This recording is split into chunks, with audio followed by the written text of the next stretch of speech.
11वीं सदी ईस्वी के आखिर 1091 से सलेबी जंगों का आगाज़ हुआ और ये सिलसिला 13वीं सदी ईस्वी के आखिर 1091 से 1291 तक जारी रहा।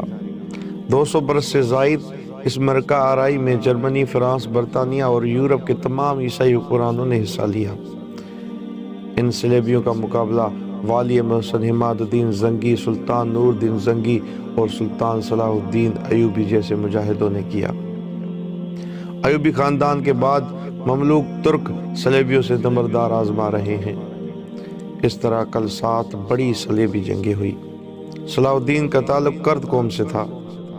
वो 19 दिसंबर 1138 में तकरीद के मुकाम पर पैदा हुआ।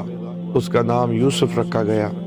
सलाहुद्दीन ने सुल्तान नूरुद्दीन ज़ंगी के ज़ेरे से आया तरबियत पाई।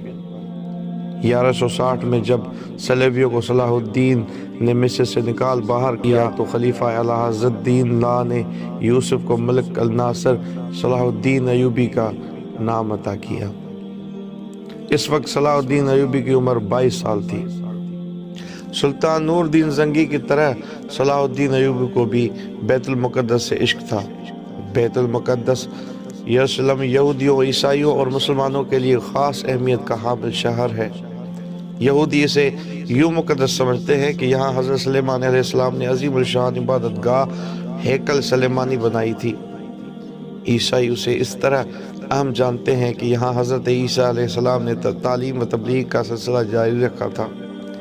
और मुसलमानों के लिए ये शहर इसलिए मुक़द्दस है कि यहाँ क़िबला अव्वल से सरवर कायनैन करीम आका सल्लल्लाहु अलैहि वसल्लम खातमुल नबीयीन ने सफ़र मेराज किया था, जिसके बारे में कुरान करीम में सूरा बनी इसराइल में इसका जिक्र है। 638 में खलीफा सानी अमीर अल मोमिनीन हज़रत फ़ारूक आज़म रज़ियल्लाहु तआला अन्हु ने बैतुल मुक़द्दस फ़तह किया। इस फतह के नतीजे में मुसलमानों और ईसाइयों यहाँ पर अमन तौर पर रहने लगे। यहूदी, ईसाई, मुसलमान दीगर इलाकों से यहाँ ज़ियारत के लिए आते रहे। फिर 1099 में ईसाई फौज ने बैतुल मुक़द्दस पर कब्जा कर लिया। वहाँ के बाशिंदों का बेदर्दी से कत्ल आम किया। बैतुल मुक़द्दस की आज़ादी के लिए जब सलाहुद्दीन अयूबी ने तलवार उठाई तो तमाम ईसाई दुनिया सलाहुद्दीन अयूबी के खिलाफ सिफ़ाराई हो गई।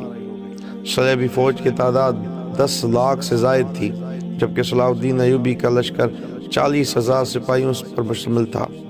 सलेबियों के पास जदीद तरीन असला था और बाअमल अहले ईमा के पास सिर्फ बरेना तलवारें थी और अल्लाह ताला की ज़ात पर भरोसा था।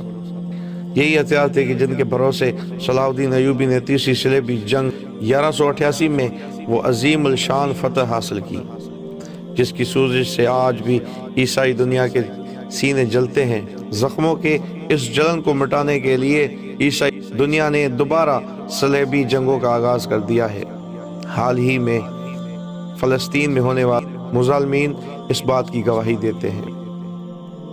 इन सलेबी जंगों से निपटने के लिए एक मरतबा फिर फ़ातिह अज़ीम सलाहुद्दीन अयूबी जैसे मुजाहिद इस्लाम की ज़रूरत है। कहीं अल्लामा इकबाल ने फरमाया है, निकल के सहरा से जिसने रोमा की सल्तनत को उलट दिया था, निकल कर सहरा से जिसने रोमा की सल्तनत को उलट दिया था, सुना है कुदसियों से मैंने वो शेर फिर आश्कार होगा।